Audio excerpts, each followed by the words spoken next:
So, Denis Villeneuve was announced to be the director of a 007 franchise reboot film, and I am pumped, as you can imagine. Not to mention, I caught the trailer for 007 First Light, the new video game, which is going to be kind of a prequel to the 007 lore, and man, oh man, am I excited for that.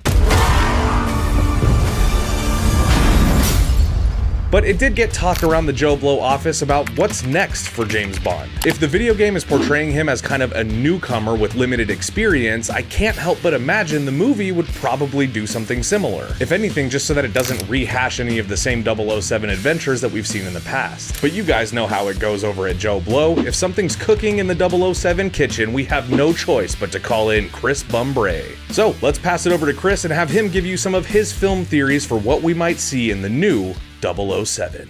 Let's get into it. Bond.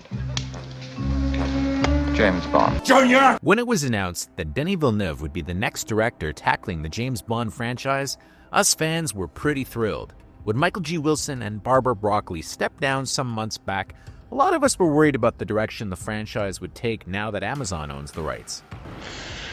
Well, he's certainly left with his tails between his legs.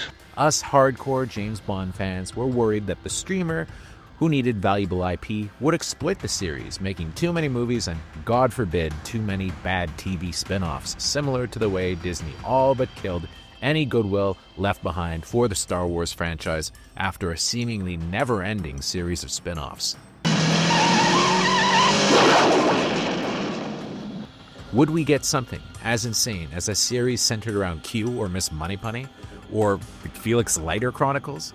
With the hiring of Denis Villeneuve, one of the biggest directors on the planet, Amazon and MGM seemed to be promising 007 would stay on the big screen right where he belongs. You've had your six. However, shortly after, the rumored list of frontrunners for 007 leaked, and many were surprised at how young the choices were. None of the actors on the list, which included Euphoria's Jacob Elordi, Harris Dickinson, and Tom Holland of all people, were over 30.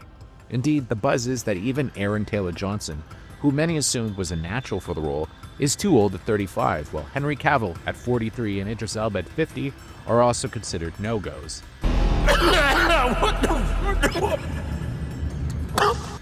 Yet, this raises an interesting possibility for the future direction of the franchise, which also, perhaps not surprisingly, dovetails with the direction Bond's going in for what's poised to be the first James Bond video game in 13 years.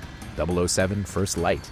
In this new game, Bond is only 26 years old, with him on a mission to gain his 00 designation following the successful completion of a deadly mission. Despite the franchise having been going strong for more than 63 years, we've never actually gotten a James Bond origin tale. It doesn't matter. No, but it does. She still does, doesn't she? My poor little cuckoo. Even in the novels, Bond arrives on the scene more or less fully formed as an experienced agent. The closest on film we ever got was Casino Royale, and while the original plan had been to hire a very young actor, with the 23-year-old Henry Cavill almost signed up for the role back in 2005, at the 11th hour, the 38-year-old Daniel Craig ended up playing the role. I'm sorry. That last hand nearly killed me. The movie does start with him performing the 2 assassinations he needs to obtain his 00 designation, but even if he's a bit younger in these movies than we're used to, he's still also fully trained and just as deadly as any other Bond on screen. Last rat standing. It might be very interesting to see a young 007 learn the rules of the game and the deadly skills he needs to become a super spy. Yet, this could also be deadly dull. Bond does have a somewhat established history in the canon, with him an orphan all through the Fleming novels and later a commander in the British Navy. Die, Blofeld, die! The Daniel Craig 007 movies did try to fill out the family history a little bit, with him having been adopted by the Oberhauser family, with his stepbrother later becoming Christoph Waltz's Ernst Stavro Blofeld. I imagine this part of the 007 family tree will be abandoned, as it was never received all that well by fans who kind of met it with a collective shrug. I was definitely one of them. Keep him an orphan, give him the naval background, but beyond that, do whatever. That said, spy origin movies don't always do well. One need only consider Jack Ryan's Shadow Recruit or American Assassin. You don't remember those movies? Yeah, I'm not surprised. The formula also seems way too predictable. I mean, who wants to bet that if they made a movie like this, he'd likely be given an older mentor who'd be played by a big star and will either in the end die or B, turn out to be the villain? Sound a bit like Batman Begins? Do we really need a James Bond Begins? Good morning. My name's Bond. James Bond. Just because it hasn't been done before doesn't mean it really should happen. It's also a familiar trope from the various James Bond spin-off novels, none of which have ever really proven to be all that popular. Shelley Hinson, of course, did write a series of young James Bond novels, though perhaps Jeffrey Deaver's Carte Blanche, which portrays Bond as in his early 30s, might be more what they're going for. Don't ever do that again. And oh yeah, there was that cartoon TV series from the early 90s that most of us James Bond fans would like to forget about, James Bond Jr. But in that series, he was not the young James Bond. He was James Bond's nephew because, as the theme song says, he learned the game from his Uncle James. If you don't remember this, it's probably just as well. James Bond Jr. chases around the world. If it were up to me, frankly, I wouldn't do another origin story, but I also wouldn't cast a young 007. I'd do what Eon always did and cast an actor in their late 30s or early 40s. Basically young enough to make at least a few movies, but not so young they'd be considered a lightweight, which I feel could easily happen should they cast the wrong 007, such as Tom Holland, who I don't think suits the role at all. Spider-Man, yes. James Bond, no.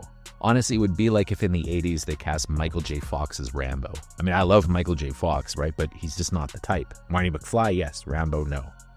Then again, if anyone deserves the benefit of the doubt, I have to say it's probably Denis Villeneuve.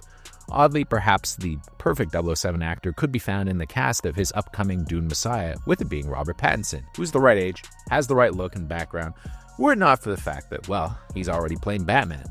I assume that anyone Villeneuve chooses will be right on the money, and I honestly don't think 007 will be anyone on Amazon's leaked list unless the guy who I think could actually do it, Harris Dickinson, suddenly became available. That said, I think he's going to be busy because he's shooting the 4 Beatles movies right now with him playing John Lennon, and one can imagine that the global tour that they're going to have to do for the press for this is going to be very, very time-consuming. That said, he looks a lot like the literary Bond created by Ian Fleming. I mean, if you look at some of the sketches of James Bond that they did based on novels, he looks just like Harris Dickinson. So were they to cast him, especially with these kind of cold gray eyes, I think he'd be terrific. But otherwise, you know what? They're probably going to cast somebody that none of us have thought of for James Bond. And you know what? If it's Villeneuve doing it, I think it'll be perfect. Just don't make him too young.